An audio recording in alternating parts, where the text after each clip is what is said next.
தமிழ் மக்கள் அனைவருக்கும் வணக்கம். வாழ்க வளமுடன். நான் உங்கள் தரணிதாசன், பாரம்பரிய முறை ஜோதிடர் மற்றும் வாஸ்து ஆலோசகர். நம்ம சேனலை முதல் முறையாக பார்க்குறீங்க, சப்ஸ்கிரைப் பண்ணுங்க. பெல் பட்டனில் ஆல் ஆப்ஷன் ப்ரெஸ் பண்ணுங்க. ஆல் ஆப்ஷன் ப்ரெஸ் பண்ணும்போது தான் நாங்கள் போடுற அடுத்தடுத்த வீடியோ உங்களுக்கு வந்து கொண்டே இருக்கும். இப்போது நம்ம துலா ராசிக்கு ஆவணி மாத பலன் பற்றி இந்த வீடியோவில் விரிவாக பார்க்க போகிறோம். ஆவணி மாத கிரக அடைவுகள் எப்படி இருக்கும் அப்படின்னு பார்த்தீங்கன்னா, உங்கள் ராசிக்கு பார்த்தீங்கன்னா உங்களுக்கு 3ஆம் இடத்துல சந்திர பகவான் இருக்கார், 5ஆம் இடத்துல சனி பகவானும், 6ஆம் இடத்துல உங்களுக்கு ராகு பகவானும், 8ஆம் இடத்துல செவ்வாய் மற்றும் குரு பகவானும், அடுத்தது உங்களுக்கு 11ஆம் இடத்துல புதன் பகவான், சூரிய பகவான் மற்றும் சுக்கிர பகவானும், அதுக்கப்புறம் 12ஆம் இடத்துல கேது பகவான். இந்த அமைப்பு வச்சு தான் நம்ம ஆவணி மாதம் கிரக அடை வச்சு தான் நம்ம வந்து பலன் சொல்ல போகிறோம். இப்போ உங்கள் ராசியாதிபதியே வந்து பார்த்தீங்கன்னா 11ஆம் இடத்துல. அப்போது இந்த துலா ராசிக்காரங்களுக்கு வந்து பார்த்தீங்கன்னா ஆவணி மாதம் என்ன மாதிரி இருக்கீங்கன்னா, நீங்கள் என்னவெல்லாம் நினைக்கிறீங்களோ அந்த இடத்துல இருக்குக்கான சந்தர்ப்பம் இருக்குது. ஏன்னா சூரியன் அப்படிங்கிறது வருமானத்துக்கு கொடுக்கக்கூடிய கிரகம். அது லாபஸ்தானத்திலேயே உங்களுக்கு 11ஆம் இடத்துலயே ஆட்சியாக போறாரு. அப்போ இந்த காலகட்டத்தில் நீ எதெல்லாம் செய்யணும்னு நினைக்கிறீங்களோ அது 1ஆம் தேதியிலிருந்து 30ஆம் தேதிக்குள்ள செஞ்சுக்கங்க. அது மிக சிறந்த அமைப்பா இருக்கு. அதே துலா ராசிக்கார என்ன மைனஸ் அப்படின்னு கேட்டீங்கன்னா, எந்த வேலையுமே பரிபூர்ணமா செய்யவே முடியாது. ஏதாவது ஒரு 5 நிமிஷம் வேலைனாலும் இருந்து கொண்டே இருக்கும். அந்த மாதிரி சூழ்நிலை, இல்லாட்டி வேலையை முடிக்க முடியாத சூழ்நிலை உருவாயிட்டே இருக்கும். நீங்க முடிக்கணும்னு நினைச்சாலும் கூட ஒரு 5 நிமிஷம் வேலைனாலும் இருக்கிறதுக்கான தன்மை இருக்க போகுது. ஏன் அப்படின்னு கேட்டீங்கன்னா, உங்களுக்கு 7ஆம் இடத்து அதிபதி 8ஆம் இடத்துல இருக்கிறாரு. அப்போ 2ஆம் இடத்து அதிபதி 8ல் இருக்கிறாரு. அப்போ நீங்க கணவன் மனைவி பிரிஞ்சு சண்டை போடுறதுக்கான சின்ன சின்ன சந்தர்ப்பங்கள் உருவாகும். அதுல நீங்க கொஞ்சம் கவனமா இருக்குங்க. ஏன்னா குடும்பஸ்தானாதிபதியும் 7ஆம் அதிபதியும் 8ஆம் இடத்துல போய் இருக்கிறாங்க. 8ஆம் இடத்து அதிபதி உங்களுக்கு 11ஆம் இடத்துல இருக்கு. அப்ப இருந்தாலும் நீங்க கவனமா கணவன் மனைவி உறவை பொறுத்த வரைக்கும் நீங்க கவனமா இருக்கிறது ஆவணி மாதம் சிறந்த மாதமாக இருக்க போகுது. இது வரைக்கும் நம்ம கல்யாணம் ஆயிடுச்சுங்க, நம்ம குழந்தையே இல்லைங்க, குழந்தையினால தான் நீங்கள் பிரிவினை சந்திக்க போகிறீங்க அப்படின்னு சூழ்நிலை தான் இருக்கும். ஏன்னா நம்ம ஒரு நல்ல விஷயத்துக்கு போனாலும் கெட்ட விஷயத்துக்கு போனாலும் நமக்கு குழந்தை இல்லையே அப்படின்னு சுட்டி காட்டிடுவாங்களே அப்படின்னு நினச்சி கூட நான் உறவு முறை கூட கொஞ்சம் கவனமாக தான் போயிட்டு வர வேண்டிய சூழ்நிலைக்கு உருவாகும். ஏன்னா நம்ம குழந்தை இல்லைங்கிறது ஒரு ஏக்கமாகவே இருக்குது. அந்த அளவுக்கு நம்ம வந்து பார்த்திங்கன்னா குழந்தை மேலே பாசம் அதிகமாக இருக்குது. ஆனால் இருந்தால் நம்மளுக்கு ஒரு குழந்தை இல்லையே அப்படிங்கிற ஒரு ஏக்கத்திலேயே இருப்பீங்க. பார்த்தீங்கன்னா உங்களுக்கு 5ஆம் இடத்து அதிபதி 5லேயே வக்கரமாகி சுவப்பலனை பெறாது. அப்போ உங்கள் 2ஆம் இடத்தையும் பார்க்குறாரு. அது மிக சிறந்த யோகத்தை கொடுக்க போகுது. அப்போ நீ குழந்தை சார்ந்த விஷயத்தை நீங்கள் ட்ரீட்மெண்ட் போனாலும் சரி, நீ 100% நல்ல முன்னேற்றத்தை கொடுக்க போகுது. அதுக்கப்புறம் வந்து பார்த்தீங்கன்னா இந்த குழந்தைக்காக பிரிஞ்சிருப்பீங்க பார்த்தீங்களா, அது இந்த காலகட்டத்தில் பேசினாலும் கூட சேர்ந்து வாழ்றதுக்கான சந்தர்ப்பம் இருக்க போகுது. ஏன்னா அந்த மாதிரி, ஏன்னா குடும்பஸ்தானத்தையே சனி பகவான் பார்க்குறாரு. அங்கே சனி பகவான் அங்கே வக்கரமாகி சுபபலன் பெற்று குடும்பஸ்தானத்தை பார்க்கும்போது கணவன் மனைவி கூட சேர்ந்து வாழ வேண்டிய சூழ்நிலை உருவாகும். இந்த காலகட்டத்தை நல்லபடியாக பயன்படுத்திக்கங்க.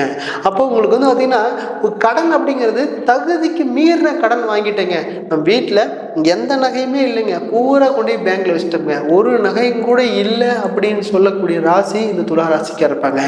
இனத்தினால் கேட்டால் தொழிலுக்காக நம்ம தொழில் இனத்தினால் இப்படி மாதிரி இவ்வளவு கடன் ஆயிடுச்சு அப்படின்னு கேட்டிங்கன்னா நண்பர்களால் அப்படியே அடுக்கடுக்கா சொல்லிகிட்டே இருக்கலாம். அப்படிதான் இருக்கு. ஏன்னா நண்பர்களால் தொழில் பண்ண, தொழிலுக்காக கடன் வாங்கினேன், அந்த கடன் கட்ட முடியாமல் நிற்கிறேன். அந்த மாதிரி சூழ்நிலை தான் இந்த காலகட்டத்தில் அனுபவிச்சிருப்பீங்க. ஏன் அப்படின்னு கேட்டிங்கன்னா, ஏன்னா நேர்மையாக நியாயமாக செயல்படக்கூடிய ராசி அப்படின்னு கேட்டிங்கன்னா இந்த துலா ராசிக்காரங்க. அந்த துலா ராசிக்காரங்க வந்து பார்த்திங்கன்னா உங்களுக்கு ராசியாதிபதி 11 இருக்குது. அப்போது இந்த காலகட்டத்தில் நீங்கள் கடன் அப்படிங்கிறது உங்களுக்கு 6ஆம் இடம், 6ஆம் இடத்துல அந்த ராகுபவன் நிற்கும் போது தகுதிக்கு மீறின கடன் வாங்கிட்டோம்ங்க. இது வாழ்க்கையில் இது வரைக்கும் இந்த அளவுக்கு வட்டிக்கு வாங்கலை, இவ்வளோ அமௌண்ட்டு நான் வாங்கலை அப்படின்னு சொல்லக்கூடிய காலகட்டமாக இருந்திருக்காது. ஆனால் அதிகமாக வாங்க வேண்டிய சூழ்நிலைக்கு தள்ளப்பட்டிருப்பீங்க. அது ஏன் அப்படின்னா ஒரு நல்ல தொழில் செய்யும் ஒரு எண்ணத்திலேயே பண்ணியிருப்பீங்க. அந்த தொழில் ஸ்தானாதிபதி அப்படிங்கிறது உங்களுக்கு 10ஆம் இடத்து அதிபதி உங்களுக்கு 3ஆம் இடத்துல இருக்காரு. அந்த தொழில் மூலியமா எந்த லாபமே இருந்திருக்காது. எப்படியாவது விடவும் முடியாமல் நல்லா நடத்தவும் முடியாமல் இது என்னடா பண்ணுறதுன்னு நல்லா வருத்தத்தோடையே வாழ்ந்திருப்பீங்க. நல்லபடியாக அந்த தொழில் செய்ய முடியாது, இது விடவும் முடியல, அந்த அளவுக்கு சரியான போராட்டத்திலேயே இருப்பீங்க. தொழிலுக்காக தகுதிக்கு மீறின கடன் வாங்கக்கூடிய அமைப்பு இந்த துலா ராசிக்காரருக்கு இருக்கு. இதெல்லாம் வந்து அதாவது 100% ஆவணி மாதம் மாறப்போகுதுன்னு தான் சொல்லணும். ஏன்னா உங்களுக்கு ராசியாதிபதியே 11, அப்போது உங்களுக்கு 9ஆம் இட பாக்கிய ஸ்தானாதிபதியே 11, ஒரு சூரியன் உச்சம் உங்களுக்கு ஆட்சி ஆயிட்டாரே 11ஆம் இடத்துல லாபம் நிறைய வரப்போகுதுன்னு தான் அப்படிதான் சொல்லணும். ஏன்னா உங்களுக்கு 6ஆம் இடத்து அதிபதியே உங்களுக்கு 8ல் இருக்கிறாரு. ஏன்னா 6க்கு உண்டான அதிபதி 8ல் இருக்கும்போது கடன் குறைய போகுதுன்னு தான் சொல்லணும்.